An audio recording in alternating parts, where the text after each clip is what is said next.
السلام علیکم ناظرین، آپ دیکھتے ہیں ہم سوشل ایشوز کے حوالے سے بات کرتے ہوتے ہیں۔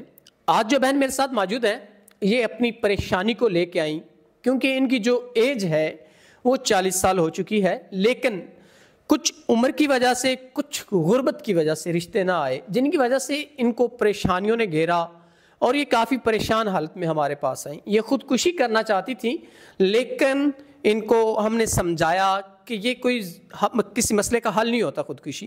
آپ اپنے آپ کو سنبھالیں اور سمجھائیں خود کو۔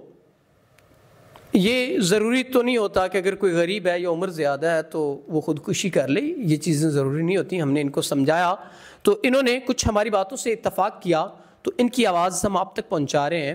السلام علیکم۔ وعلیکم السلام۔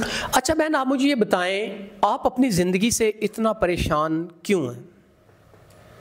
سر، میری زندگی میں بہت سارے مسائل ہیں، لیکن میری زندگی کا سب سے بڑا مسئلہ یہ ہے کہ میری عمر اتنی زیادہ ہو گئی ہے، لیکن میرا مطلب کہ رشتے آنا بند ہو گئے ہیں، اور کچھ اب تو میری عمر بھی زیادہ ہو گئی ہے، کچھ مطلب کہ لوگوں کی ڈیمانڈز ہوتی ہیں جہیز وغیرہ کی، تو شاید ہم غریب تھے، اسی وجہ سے مطلب کہ اتنا جہیز وغیرہ نہیں دے سکتے تھے، تو جس کی وجہ سے آج تک مطلب کہ میری شادی نہیں ہوئی۔ ناظرین دیکھیں، غریب کی بیٹیاں رل جاتی ہیں اس جہیز جیسی لعنت کی وجہ سے، اور یہ معاشرے میں ایک ناسور کی طرح پھیل چکا ہے۔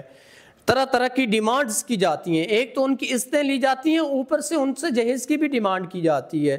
ایسے کم ظرف لوگوں کے لیے میں بہت گھٹیا الفاظ استعمال کرنا نہیں چاہتا، لیکن بہت سے ہیں۔ تو ہمیشہ آپ عزت کریں، ہماری بیٹیاں، ہماری قوم کی بیٹیاں، ہمیں عزت کرنی چاہیے۔ غریب امیر کی بیٹی تو بیٹی ہے نا۔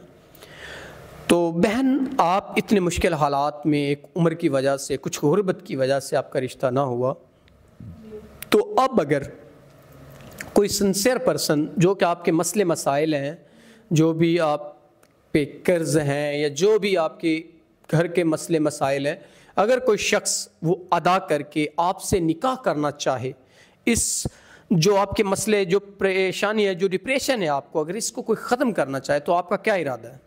جی سر، میں چاہتی ہوں کہ کوئی ایسا سنسیئر پرسن ہو کہ جو مطلب کہ جس کو میری عمر سے کوئی مطلب کہ نہ ہو، لیکن مجھے بھی اس کی عمر سے کوئی تعلق نہیں ہوگا کہ اس کی عمر کتنی ہے، لیکن یہ کہ کوئی عزت کرنے والا ہو کہ جو میری عزت کرے۔ تو اگر مجھے کوئی ایسا مل جائے جو مطلب کہ جہیز کو بھی اتنا نہ سمجھے، مجھے ایسا مل جائے جو صرف میری عزت کرے اور میرے سے نکاح کرے، تو سر میں ضرور چاہوں گی نکاح کرنا۔ جی ناظرین، اگر کوئی نیک انسان جو اس بہن کو تحفظ دے سکتا ہے، ان کی تمام تر ضروریات کو پورا کرتے ہوئے، جو بھی ان کے مسئلے مسائل ہیں زندگی کے، تو یہ ضرور ان سے نکاح کریں گی۔ لیکن یہ کہ انسان اچھا ہو، میچور پرسن ہو، ان کی عمر سے بھی کوئی مسئلہ نہیں ہے، لیکن انسان اچھا ہو، خوددار انسان ہو، جو ان کو تحفظ دے سکے، جیسا کہ عورت کو معاشرے میں دینا چاہیے۔ تو امید کرتا ہوں کوئی نیک انسان ہی ان سے نکاح کرے گا ان کی پریشانیوں کو حل کرتے ہوئے۔ تو اسی کے ساتھ آپ اپنے میزبان نواب احمد کو دیں اجازت۔ خدا حافظ۔